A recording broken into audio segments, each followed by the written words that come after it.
Bonjour tout le monde, bienvenue dans notre cours de système, programmation système. Donc, nous avons tout à l'heure abordé la première partie qui nous a permis de connaître au moins les commandes de base de Linux. Nous avons expliqué c'est quoi les systèmes d'exploitation Linux, c'est quoi les systèmes Linux, quelle est la différence entre les deux. Nous avons montré un peu le côté graphique et le côté console. Maintenant, avant d'entamer la deuxième partie qui sera purement commande, j'aimerais vous montrer un peu quelque chose avec les différentes interfaces qu'on peut avoir, c'est-à-dire pour la manipulation de commandes de base. Donc, faute de manipuler correctement ma machine, ma virtuelle machine, donc je vous ai proposé juste quelque chose de plus simple, c'est le bash, donc qui va nous aider à pouvoir manipuler les commandes de base, d'accord? Donc dans cet environnement, qu'est-ce que je vais essayer de faire? Je vais essayer d'exécuter quelques commandes de base, d'accord? Pour vous permettre de bien comprendre de quoi il s'agit. Donc j'essaie un peu d'augmenter si possible la taille. Donc vers 18 comme ça, je pense que 18 c'est bon.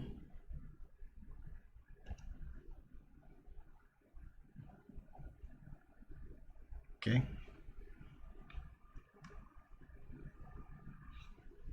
Donc je ne sais pas si vous arrivez à voir mon système.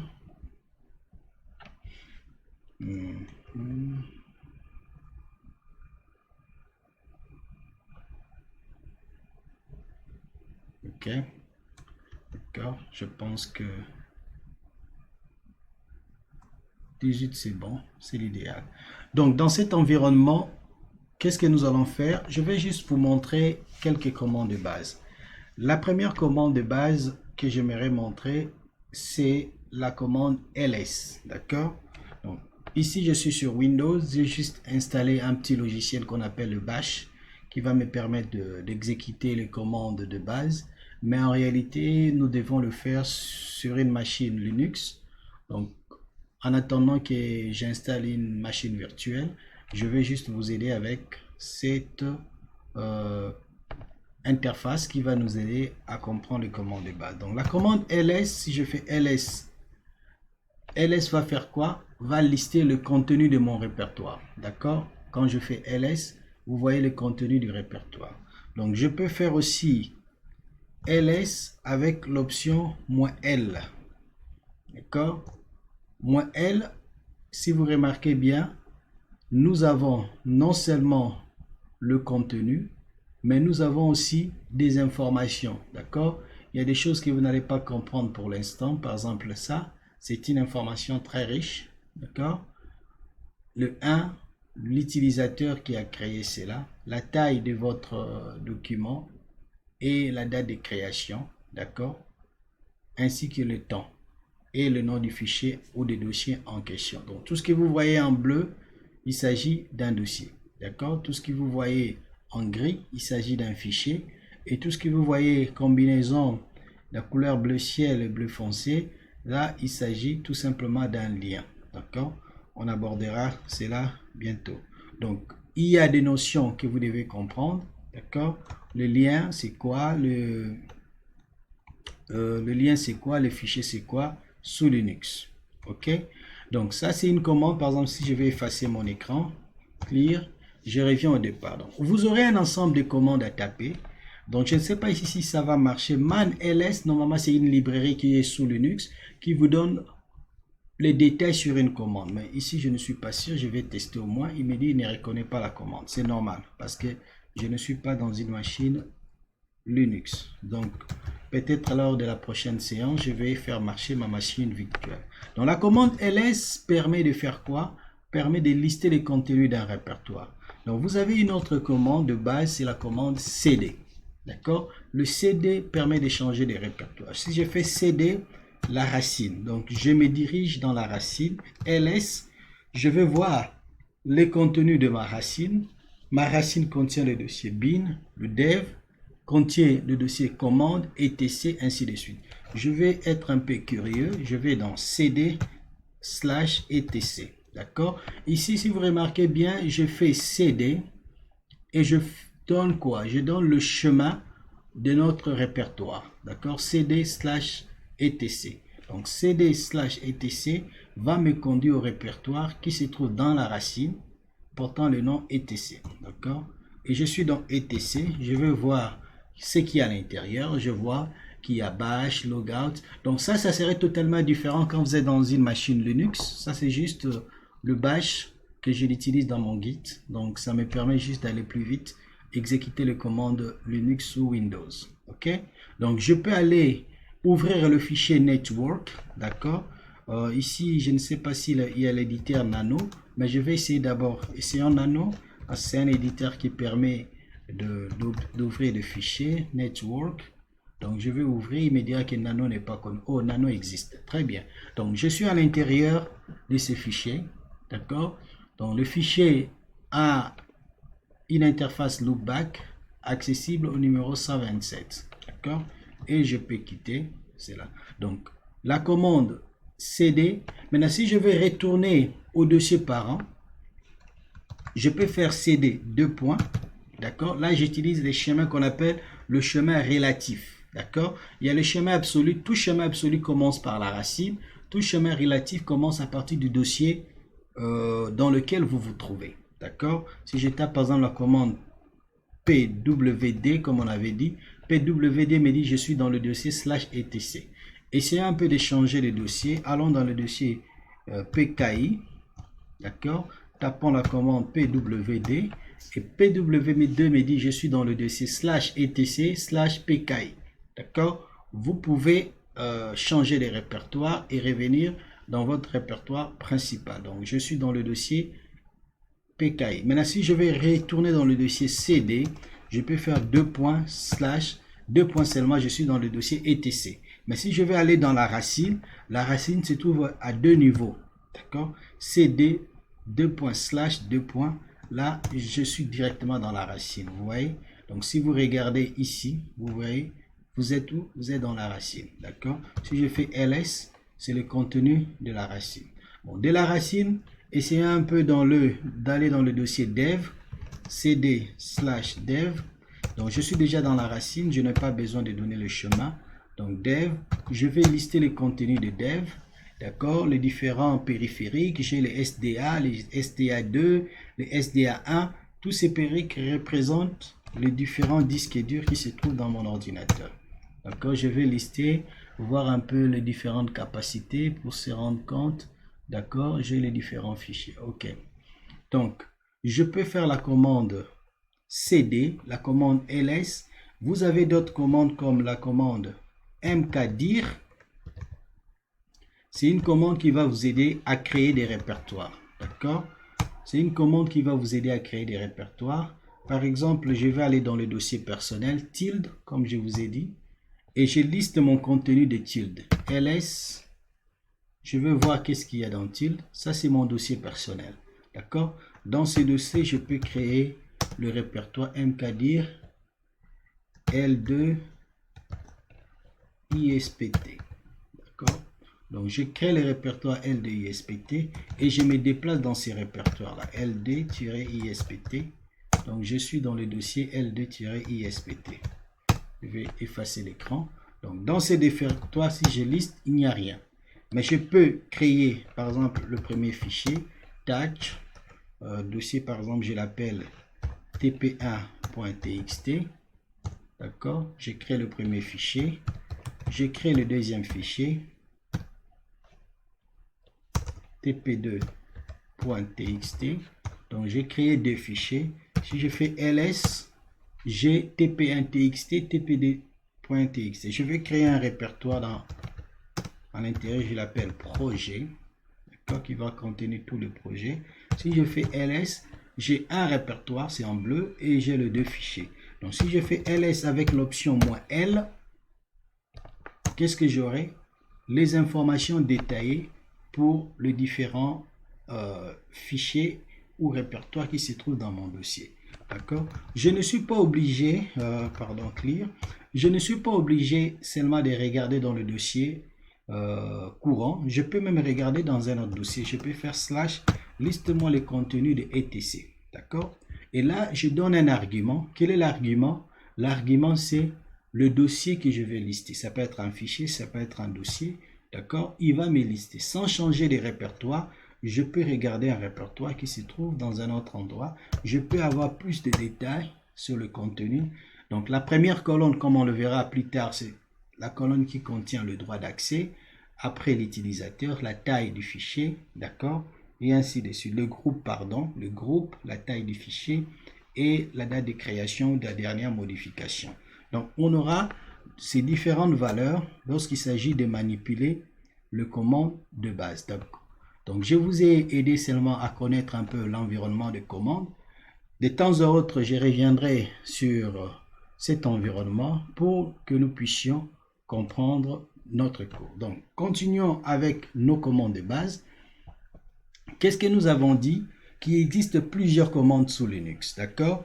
Ces commandes, vous allez les apprendre au fur et à mesure que vous travaillez. Donc, je vous invite pour cela à installer VMware dans votre ordinateur si vous avez Windows et à télécharger une machine virtuelle Ubuntu, d'accord, et l'intégrer dans votre VMware. Si vous ne pouvez pas télécharger un fichier Ubuntu qui est déjà virtualisé, téléchargez le fichier .iso, d'accord, de Ubuntu, d'accord, et installez-le dans votre VMware. Comme ça, vous n'avez pas besoin de partitionner votre disque dur. Vous gardez toujours Windows, mais vous intégrez une machine virtuelle pour facilement travailler sous Linux. D'accord? Quelques commandes de base que vous devez connaître. Par exemple, la commande more. Donc, c'est une commande qui va vous aider à lister, d'accord, le contenu, par exemple, d'un fichier. Mais il s'avère que le fichier peut avoir plusieurs pages. Il ne peut pas s'afficher sur l'écran. Si j'utilise la commande cat va m'afficher juste la dernière partie du fichier qui peut s'afficher sur mon écran. Mais si je commande more me donne la possibilité d'aller page par page. D'accord? C'est pour cela, si vous avez un fichier qui est assez long, dont le contenu ne peut pas totalement s'afficher sur l'écran, on utilise la commande more. Donc la commande ls, je l'avais expliqué tout à l'heure. Donc c'est une commande qui vous permet de faire quoi? De lister le contenu d'un répertoire d'un fichier. La commande cd permet de changer les répertoires. La commande rm vous permettra de supprimer un fichier. D'accord? Si je vais supprimer un fichier, je vais utiliser la commande rm. D'accord? Donc si je ne veux pas supprimer un fichier, je vais garder son contenu comme tel. Donc supprimer, vous utilisez la commande rm. Et déplacer, c'est la commande mv. D'accord?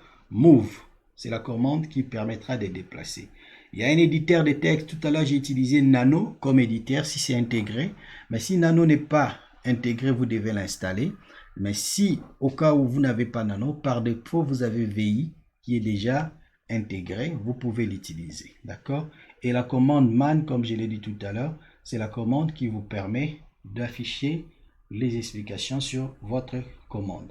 Donc, vous avez plusieurs commandes de base que vous allez utiliser. D'accord? Nous allons maintenant parcourir ces commandes-là, une à une. Bon, attendons d'abord de lister les commandes et nous allons voir comment le manipuler. D'accord? Il y a d'autres commandes aussi que nous pouvons utiliser. La commande date, par exemple, date en anglais. Donc, certainement, dans le cours, je vais utiliser certains mots en anglais. Comprenez-le. D'accord? La commande mkdir, la commande rmdir. Donc, mkdir et rmdir, ce sont les commandes pour manipuler le répertoire. Donc, mkdir, c'est pour créer make. Okay? En anglais, mk, c'est l'abréviation de make. M-A-K-E. Donc, make a directory, c'est créer un répertoire. D'accord? RM, c'est pour supprimer. D'accord? Donc, on supprime un répertoire. Mais on utilise rmdir quand le répertoire est vide. Si le répertoire n'est pas vide, il faut utiliser la commande rm. D'accord? Rm, c'est pour le répertoire qui n'est pas vide, mais rmdir, c'est pour le répertoire vide. Il y a la commande cp qui permet de copier dans un répertoire. Il y a la commande 2U qui permet d'afficher la taille de l'arborescence et la commande find. Donc 2U, par exemple, si je veux connaître combien d'espace mémoire j'ai dans mon disque dur, dans la RAM, c'est la commande 2U qui va m'aider. D'accord? La commande find, c'est la commande qui permet de chercher des fichiers ou des répertoires dans une arborescence. Comme on fait par exemple la recherche, vous avez travaillé il y a 2 jours sur un document, vous ne le retrouvez plus. Mais vous connaissez juste le titre du document. D'accord? Vous ne savez plus dans quel dossier vous l'avez mis. Find peut vous aider. La même chose on fait graphiquement, on cherche dans un dossier. On peut chercher aussi en utilisant le mode commande avec la commande find. Ok? Donc, nous pourrions maintenant attaquer ces commandes-là une à une. D'accord? Au fur et à mesure, je vais peut-être basculer en mode console pour vous aider à comprendre la commande. D'accord? Nous allons apprendre 2 ou 3 commandes. Puis je bascule en mode console pour essayer d'exécuter la commande. Puis je reviens encore en mode graphique sur la commande en question. Donc la première commande, c'est la commande ls. Je l'ai déjà abordé tout à l'heure. Donc c'est une commande qui nous permet de faire quoi? Tout simplement de lister les contenus d'un répertoire. D'accord? Si je veux connaître le contenu d'un dossier, j'utilise la commande ls. Et ls peut être suivi de plusieurs options. Une option qu'on peut utiliser, c'est l'option "-m". L'option "-m" affiche le fichier en le séparant par une virgule au lieu de le présenter en colonne. D'accord? L'option "-t" donc va trier le fichier par date. Ça veut dire les classant du récent au plus ancien. Je peux aussi combiner plusieurs options ensemble. Donc la combinaison de plusieurs options vont me donner le 2 à la fois. L, U par exemple, il y a l'option L pour lister avec les informations détaillées. Et il y a le U qui va afficher par date de dernier accès. D'accord? Le fichier qui a été consulté la dernière fois. D'accord? C'est le plus récent à être consulté jusqu'au plus ancien à être consulté. Je peux utiliser l'option "-f", "-s", "-x", "-r". Donc toutes ces options-là sont là pour nous aider à manipuler la commande de base. D'accord? Donc familiarisez-vous avec chaque commande et regardez les options. D'accord? Deuxième commande, c'est la commande "cp". Donc je vais faire au moins 5 commandes, puis nous allons revenir en mode TP pour essayer un peu de le voir, comment vous pouvez manipuler cela. Donc la commande "cp", c'est la commande pour faire une copie. D'accord? Si je vais dupliquer un fichier, si je vais dupliquer un répertoire, je vais utiliser la commande "cp". Souvent on l'utilise sous Windows, copier, coller. D'accord? Vous copiez dans un dossier et vous le collez quelque part. Vous pouvez le coller encore dans le même dossier, mais il faut renommer cela. Mais c'est mieux de le coller ailleurs. D'accord? Donc, copier, coller. Maintenant, sous Linux, nous avons la possibilité d'utiliser la commande "cp" pour copier un fichier et le déplacer quelque part et le mettre quelque part, ou copier tout un dossier. D'accord? Et copier aussi va venir avec des options. D'accord? Une des options, par exemple, l'option "-i". Si le fichier que je suis en train de copier dans un endroit, dans un dossier spécifique existe déjà, si je mets l'option "-i", l'option "-i" me dit il doit m'avertir sur l'existence d'un fichier du même nom, si je dois le remplacer ou pas. D'accord? Si je ne mets pas "-i", c'est comme si j'avais l'option "-f". S'il trouve ce fichier, le fichier sera écrasé. Donc il y a la commande "cp-l". Ça permet de faire un lien en dur entre le fichier source et sa copie. D'accord? Le "cp-l" donc, va nous permettre de faire un lien en dur. Un lien en dur, c'est quoi? Vous allez comprendre ça plus tard. On appelle ça, c'est comme si vous avez cloné un fichier. Mais lorsque vous modifiez, même si le fichier ne se trouve pas au même endroit, si vous modifiez l'un, vous modifiez aussi l'autre. D'accord? Je peux faire une copie d'un fichier, mais je modifie la copie, je ne touche pas à l'original. Mais si j'avais fait la copie avec l'option "-l", ça veut dire que lorsque je vais modifier la copie, l'original aussi va changer. D'accord? Donc il y a les "cp" avec l'option "-s". Ça permet de faire ce qu'on appelle des liens symboliques, ce qu'on appelle communément en français des raccourcis. D'accord? Un raccourci n'est pas en réalité un fichier. Il y a un terme qu'on utilise, c'est le terme pointeur. D'accord? C'est juste un fichier qui contient l'adresse d'un autre fichier. Quand vous cliquez sur le raccourci, il vous ramène au vrai fichier. D'accord? Et sa taille est vraiment minimale parce que ça ne contient que l'adresse.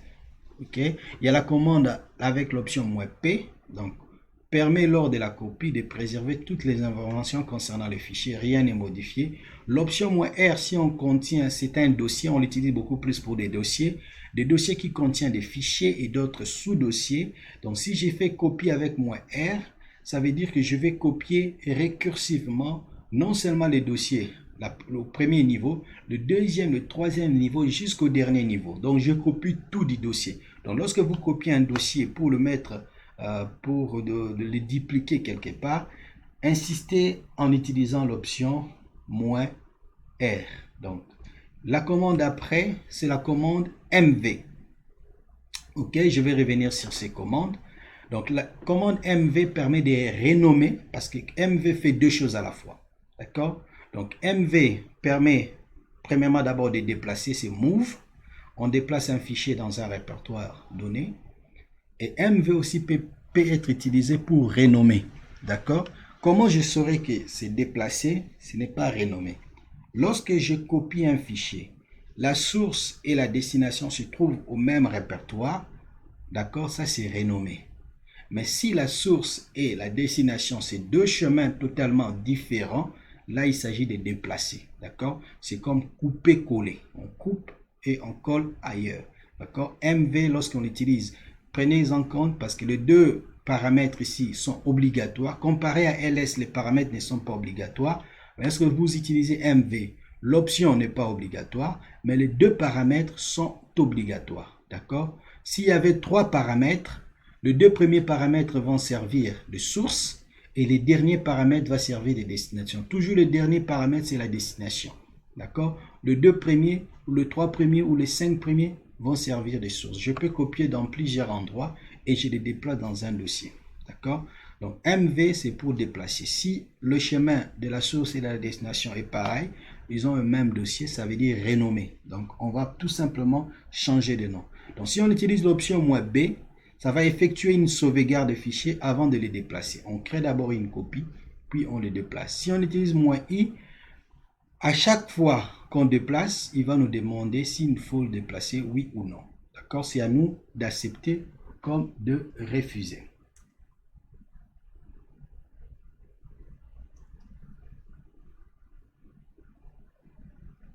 Donc, c'est à nous d'accepter comme de refuser. Et nous allons voir au fur et à mesure qu'il y aura plusieurs commandes qui vont nous aider à faire cela. OK? Donc, je précise que nous allons manipuler les commandes de base et nous allons essayer de voir. OK? Donc, je bascule encore en mode exemple où nous allons, console, où nous allons manipuler notre commande de base. D'accord? Donc l'idée derrière ici est de nous familiariser avec les commandes de base. Donc donnez-moi juste une minute pour préparer les choses.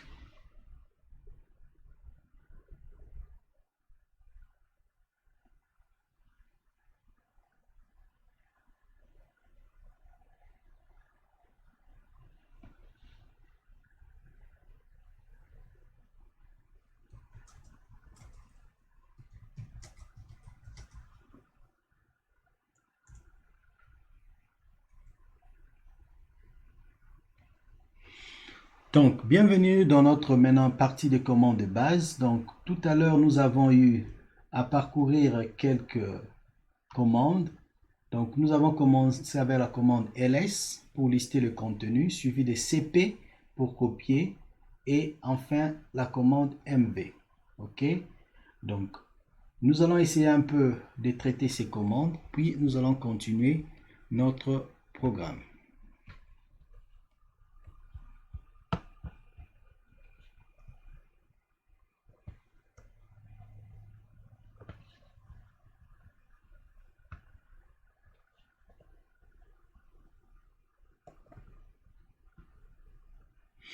La première commande, je l'ai déjà traitée tout à l'heure.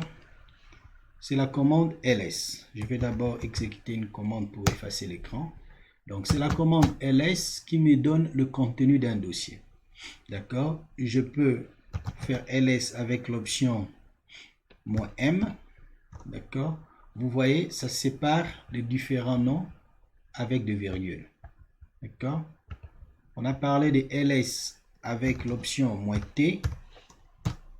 Ça va trier. Vous voyez, le TP2 devient avant. Je vais faire ça même avec -lt. Comme ça, on aura plus de détails. Le TP2 vient avant le TP1. Parce que je trie selon l'ordre de création. Mais si je fais ls-l tout court, le TP1 sera placé avant. D'accord? Ce que je trouve en premier, l'ordre alphabétique est appliqué. D'accord? Vous pouvez utiliser la commande ls et ça vous donnera ls-lu. Celui qui a été utilisé en dernier sera aussi affiché. Donc, la commande suivante, c'était la commande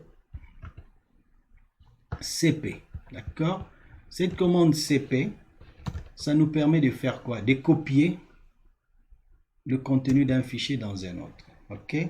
Donc, je vais, par exemple, ici, créer un répertoire mkdir projet 2. D'accord? Je fais ls. Voilà, j'ai projet 2.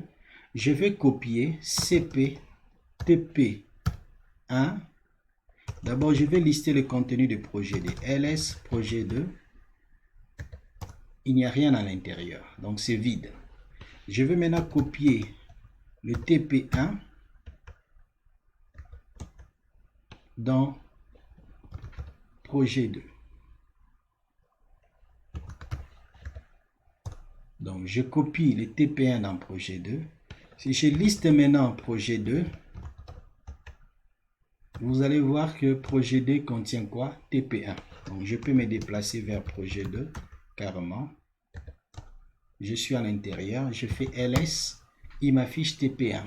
D'accord? J'ai copié, je n'ai pas déplacé. Maintenant, on va revenir dans le projet en question. Donc, ls. Donc, à l'intérieur de projet 2, j'ai TP1, TXT et TP2. Je vais maintenant faire ce qu'on appelle copie en dur dans projet 1 de TP2. Donc, je vais faire CP. D'accord? -L. Je vais faire TP2. Je vais le copier vers projet. D'accord? Donc, et je vais ouvrir ls projet. Je vais voir si la copie a été réalisée. Très bien. Je vais ouvrir nano. C'est l'éditeur le plus simple. TP2. D'accord? Je vais écrire bonjour tout le monde. Bonjour tout le monde. Pardon. OK. Je vais l'enregistrer. Save yes. D'accord. Je vais vérifier le contenu. C'est bel et bien TP2. OK. Je vérifie le contenu. Bonjour tout le monde. Et qu'est-ce que je vais faire par la suite? Je vais me rendre maintenant dans le dossier projet 2. CD, pardon, projet. D'accord. ls, j'ai mon fichier. Je vais ouvrir ce fichier 4 TP2. D'accord. Et on retrouve le même contenu. Et pourtant, je n'ai pas écrit dans TP, dans projet 2. Pourquoi? Parce que TP2, j'avais fait une copie en dur. J'avais utilisé l'option -L. Ça veut dire que les deux fichiers sont totalement liés. Même si j'ai changé les noms, le fait que je fais la copie en dur, si je modifie le premier, je modifie aussi les seconds. D'accord? Souvent, c'est le moyen. Si vous travaillez beaucoup, vous avez beaucoup de répertoires et vous ne voulez pas souvent changer les répertoires, vous pouvez faire une copie en dur, mettre ça dans le répertoire que vous utilisez souvent, comme les dossiers personnels. Et par là, vous pouvez directement accéder au fichier et le modifier. OK? C'est la même chose comme si vous vous déplacez dans son répertoire habituel et vous faites la modification. OK? Donc, la prochaine commande, c'est la commande MV. C'est la commande qui nous permet de modifier de renommer ou bien de déplacer. D'accord? ls, donc je vais clear pour effacer l'écran. Donc mv, c'est la commande. Donc je vais d'abord cd, deux points, je retourne dans le répertoire parent, ls. Donc je vais renommer tp1 par tp3. D'accord? mv tp1 txt par tp3.txt. Pourquoi c'est renommé et ce n'est pas déplacé? Tout simplement parce que le chemin de TP1 et de TP3, c'est le même chemin. D'accord? Et si j'exécute, je fais ls, vous remarquerez qu'il n'y a plus TP1, il n'y a que TP3. Maintenant, je vais déplacer TP3, mv tp3.txt. Je vais le déplacer dans projet. D'accord? Si j'exécute cette commande, après je liste le contenu, vous ne voyez plus TP3. Tout simplement parce que TP3 a été déplacé dans le dossier projet. Et si je liste le contenu de projet, donc vous voyez à l'intérieur, il y a TP2, il y a TP3. Ok? J'ai déplacé les dossiers. Donc je peux déplacer les dossiers. Donc je peux modifier, changer le nom. Donc tout dépendant du deuxième paramètre, est-ce qu'il s'agit du même chemin ou de deux chemins différents. Maintenant revenons dans notre exemple toujours. Maintenant je vais renommer et en même temps déplacer. Je vais faire TP2. Je vais le déplacer dans le projet 2. Mais là-bas je vais l'appeler mon fichier renommé. D'accord?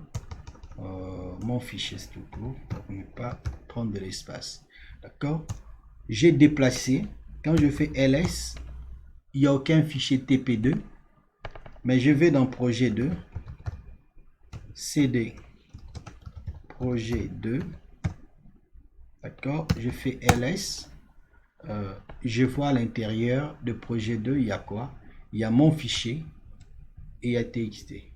D'accord? Je vais éditer 4 mon fichier, sachant que mon fichier à l'intérieur il y a quoi? Bonjour tout le monde. Je peux l'éditer nano mon fichier, d'accord? Bonjour tout le monde.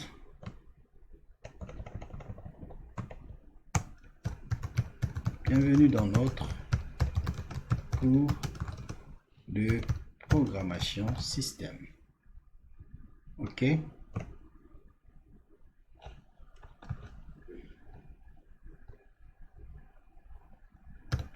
D'accord, CTRL X.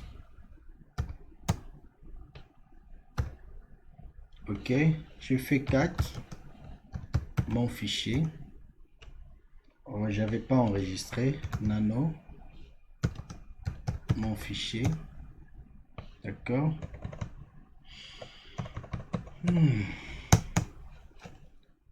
Cours prog système. Yes. Donc je ajouter, je fais 4. 4 ça permet aussi de lister le contenu d'un fichier. D'accord. Je peux utiliser aussi more. More comme 4 c'est la même chose, sauf que more, lorsqu'on a un fichier qui est long, on pourra, d'accord, il me dit que more n'est pas installé, d'accord, c'est parce que je suis dans un environnement un peu limité, je ne peux pas abuser, exécuter toutes les commandes. Donc dès la prochaine séance, on va travailler avec une machine virtuelle Linux, on aura plus d'options. D'accord? Donc vous avez vu que la commande mv, la commande cd, la commande ls sont des commandes qui vont nous aider à manipuler notre système. Ok? Donc essayez un peu d'exécuter ces commandes de base chez vous. D'accord? Essayez un peu d'installer, comme je vous ai dit, VMware et vous allez par la suite commencer à travailler avec la machine virtuelle. Donc nous avons fait traiter quelques commandes de base. Maintenant nous passons aux autres commandes. La prochaine commande c'est la commande rm. C'est la commande qui permet de supprimer des fichiers ou des répertoires. Donc, quand je vais supprimer un fichier, j'utilise RM. D'accord? RM a aussi des options.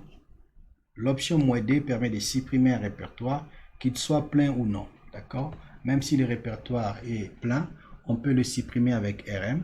Même si le répertoire n'est pas plein, on peut le supprimer avec RM-D. Il y a RM-R s'il s'agit des répertoires non vides.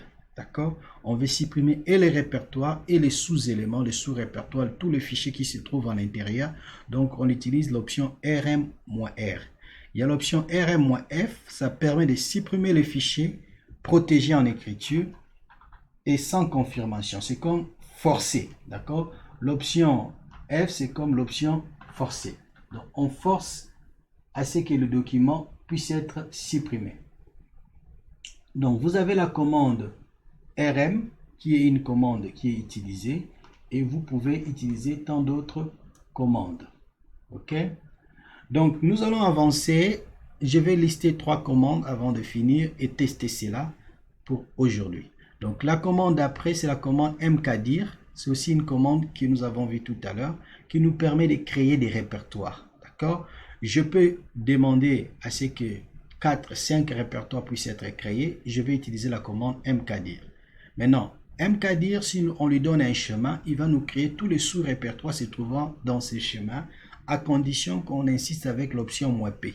Si vous ne mettez pas -P, il vous dira que la commande, les différents répertoires ne pourront pas être créés. Il va juste créer le répertoire en tête, mais des répertoires fils ne seront pas créés. Donc, rmdir, c'est pour supprimer les répertoires vides, et RM-R, c'est pour supprimer les répertoires qui ne sont pas vides. D'accord? Donc, l'option -P, on l'utilise aussi pour dire que tous les répertoires qui se trouvent dans le chemin de ces répertoires-là pourront être supprimés. OK? Donc, le lien, nous allons attaquer ça pour une autre séance. Donc, nous allons tout à l'heure basculer dans notre environnement de travail. Je vais juste vous aider à tester encore 2 autres commandes et par la suite, nous allons continuer avec le prochain chapitre.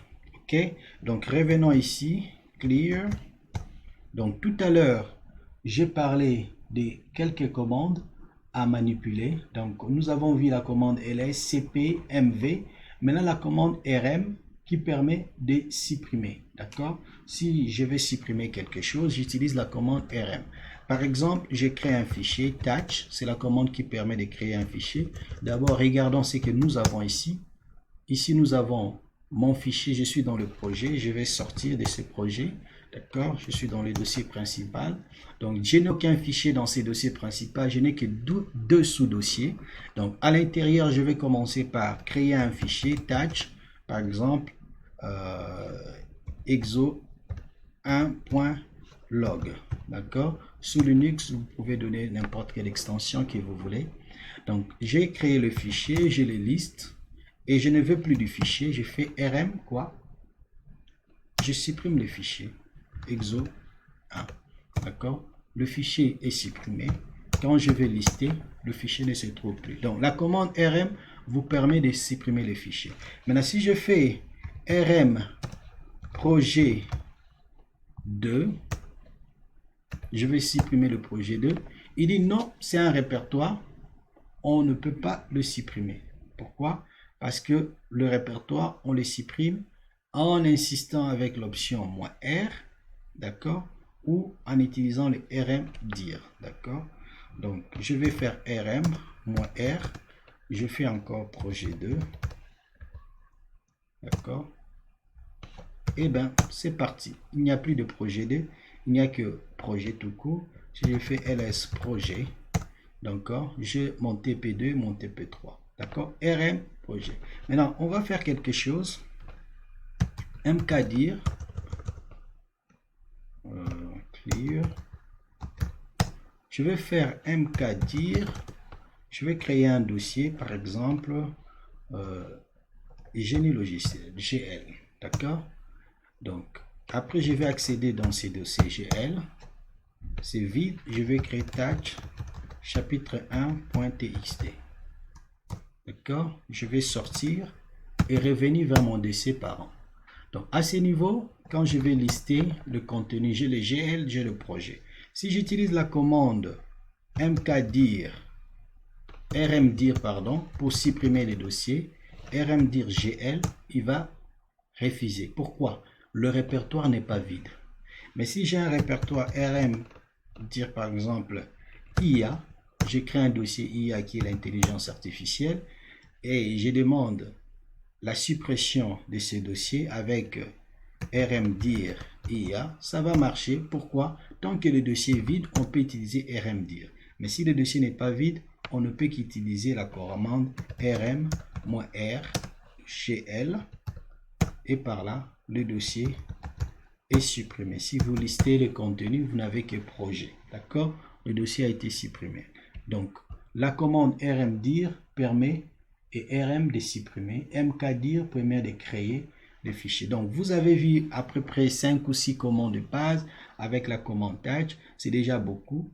Donc, je vous inviterai à pouvoir apprendre ces différentes commandes, d'accord, à vous familiariser avec l'environnement Linux et espérons que cela va vous aider à améliorer votre connaissance. Donc, je vous souhaite une très bonne journée et je vous dis à bientôt.